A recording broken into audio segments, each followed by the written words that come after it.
जेठानी की अमीर देवरानी। देवरानी जेठानी के बीच खींचातानी तो पुरानी बात है। अरे कौन देवरानी को छोटी बहन समझता है? ना जी, जेठानी को दूसरी सास ही समझते हैं।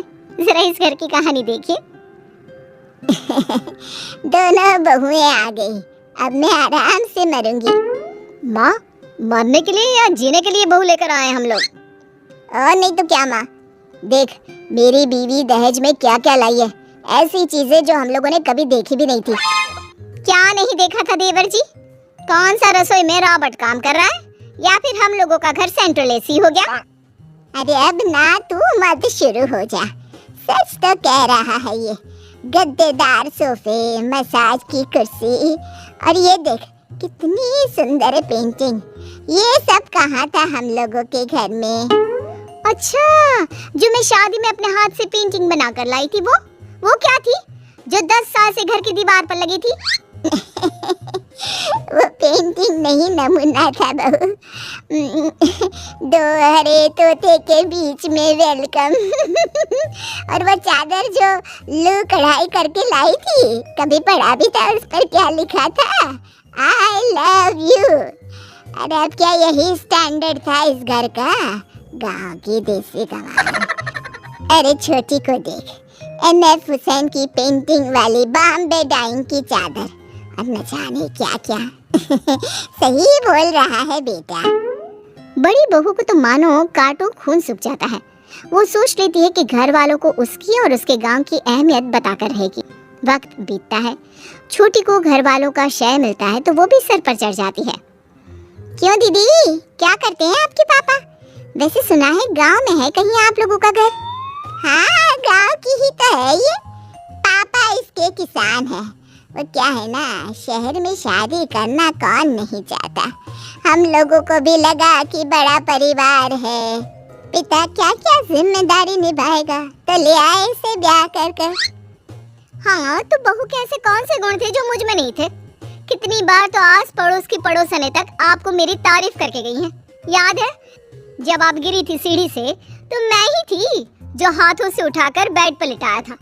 गांव का खान पान था शुद्ध, वरना आजकल की शहर की लड़कियां कटोरी पानी का तो उठाया नहीं जाता इन लोगों से। हाँ भाभी, क्योंकि हम लोग नाजों से पले हैं, फूल की तरह। पैसे भी क्या करना है भार उठाकर, जब पापा ने इतना सब दे दिया है तो। ठीक है, तो अब तो यही रही। अब तो यही देखना है कि गांव की गवार और गरीब या शहर की तितली अमीर। ये भी क्या बात हुई बड़ी, कैसी बहकी सी बात कर रही है? अरे छोटी से तेरा कोई मुकाबला ही नहीं है। देख माँ, तेरी दोनों बहुएं हैं, जैसे 5 उंगली बराबर नहीं होती, वैसी ही हर कोई बहू एक जैसी नहीं होती, समझी? तो क्यों बार बार दोनों को कंपेयर करती रहती है? मैं कहाँ तुलना कर रही हूँ? तुलना तो वो ऊपर वाला ही करके भेजा है। वैसे छोटी बहू, जरा वो बाल सुखाने वाली मशीन से मेरे बाल तो सुखा देना। सास बार बार छोटी के सामने बड़ी को छोटा दिखाने की कोशिश करती है। फिर एक रोज, ओ माँ जी, मैं ना शॉपिंग के लिए जा रही हूँ। कल इनकी सैलरी आई है ना, तो बोल रहे हैं कि शॉपिंग पर चलो। हाँ जाओ बहू, और मुझे भी ले चलो। वो क्या है ना, कुछ सामान छोटे मोटे मुझे भी लेने थे। बड़ी भी वहीं खड़ी होती है। सुन, शाम का खाना बना कर रखना, और कभी तू भी चली जाया कर शॉपिंग वापिंग पर। माना गांव में माल नहीं होते और ना ही पैसे, लेकिन अब तो तू शहर की बहू हो गई है ना। मेरे पास सारा सामान है, मैं क्यों जाऊं? आप लोग जाओ। और हाँ, मेरी सहेली के घर खाना है तो मैं और मेरा परिवार बाहर ही खाएगा। आप लोग भी खा कर आना, ठीक है? हाँ, क्यों नहीं। मेरी छोटी बहू है ना, वो बड़े घर की है, उसे तो 5 स्टार में खाने का शौक है। क्यों बहू? छोटी कुछ नहीं कहती, पर अपने पति से कहती है। क्या है ये, तुम्हारी माँ मेरे पीछे ही पड़ी रहती है। अरे भाभी के साथ क्यों नहीं जा रही उनकी सहेली के घर? हम मियाँ बीवी घूमे या इनको टांग ले। तुम्हें तो हर बार माँ की हाँ में हाँ और भाभी की बेइज्जती करती रहती हो। वैसे भी माँ को शुरू से ही दिखावा पसंद है, लेकिन भैया को गांव की भाभी पसंद आ गई थी तो माँ ने हाँ कर दी शादी की। खैर, बात आई गई हो जाती है। सासू माँ छोटी के साथ शॉपिंग में जाती है, जहाँ वो खूब सारी शॉपिंग करती है। चलो अब कुछ खाया जाए, वो क्या है ना, बड़ी तो है नहीं घर पर। माँ कुछ पैसे बचे होते तब तो बाहर खाना खाते ना, एक फूटी कोड़ी नहीं छोड़ी आपने। हाय रे बहू, इतना पैसा है तुम लोगों के पास, कैसी बात कर रही है? सास ने 2-4 साड़ी क्या ले ली? अरे बस बस अब लड़ो मत, मैं तो बोल रहा हूँ चलो कुछ पैक करा लेते हैं। सभी मुंह फुलाकर घर आते हैं, जहाँ घर में खाने की खुशबू आ रही होती है। हाय रे, 2 ब्रेड खिलाकर ले आए। बड़ी बहू क्या बना है खाने में? तू तो बोल रही थी कि बाहर खाना खाएंगे। नहीं माँ जी, कुछ नहीं बनाया, मेरी सहेली ने आप लोगों के लिए भी पैक करके दिया था खाना। मैंने सोचा अगर आपको कुछ बाहर नहीं मिला होगा तो। हाय रे, पूरी कचौड़ी, इसे खाए तो समाना हो गया। अब पनीर की सब्जी तो देखो। कुछ समय बीतता है।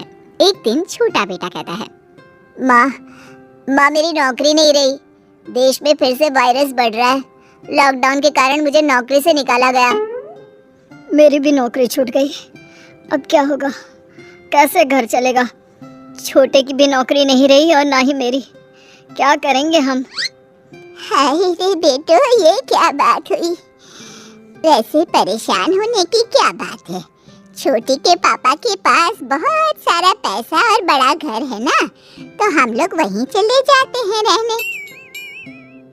तभी छोटी बोल पड़ती है, हाँ धर्मशाला है ना, वैसे भी मेरी भाभी किसी को पसंद नहीं करती, वो नहीं चाहती कि घर में ज्यादा लोगों का आना जाना हो, और उन लोगों का बिजनेस भी लॉकडाउन के कारण बैठ गया है। वैसे बाहर निकलना सेफ भी नहीं है, वायरस हर किसी को लग रहा है, ऐसे में ना तो बाहर जाओ और ना ही बाहर से कुछ लाओ। लेकिन बेटा, मैं तो सांस की मरीज हूँ, कैसे काम करूँगी? बाहर निकलकर शुद्ध हवा में वॉक नहीं करूँगी तो मैं तो मर ही जाऊँगी।